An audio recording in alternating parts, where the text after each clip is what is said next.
PDIP cuma gertak sambal membongkar borok elit politik? Perjuangan mengungkap skandal korupsi para pejabat tinggi negara dicurigai hanya gertak sambal. Bila memang video-video bukti itu ada, pegiat anti korupsi mendorong PDIP segera merilisnya dan mengingatkan Komisi Pemberantasan Korupsi, KPK, untuk mengusutnya secara independen. Setelah penetapan Hasto Kristianto sebagai tersangka KPK, PDIP mengatakan sang sekretaris jenderal partai telah membuat puluhan video yang akan membongkar dugaan keterlibatan petinggi-petinggi negara di kasus korupsi. Video-video ini, nanti itu kalau diliris akan menggemparkan, akan mengubah peta pemberantasan korupsi, opini publik, kata Guntur Romli, juru bicara PDIP, pada Kamis malam, 26/12. Zainur Rohman, peneliti Pusat Kajian Anti Korupsi, PUKAT, Universitas Gadjah Mada, UGM, menilai pernyataan itu hanyalah gertak sambal.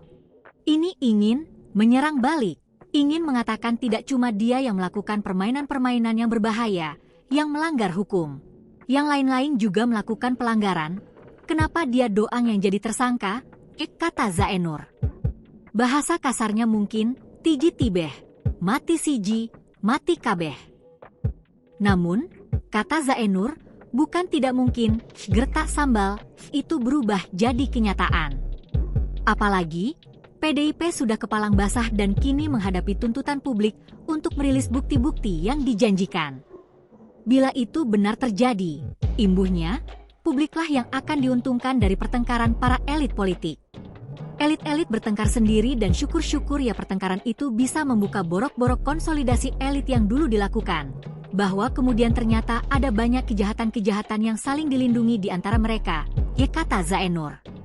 Muhammad Fatahillah Akbar, dosen hukum pidana UGM, juga cenderung melihat pernyataan soal video-video skandal korupsi ini sebagai gertakan belaka. Apalagi, katanya, hingga kini belum ada kisi-kisi mengenai isi video yang dimaksud atau kasus apa yang bakal disasar.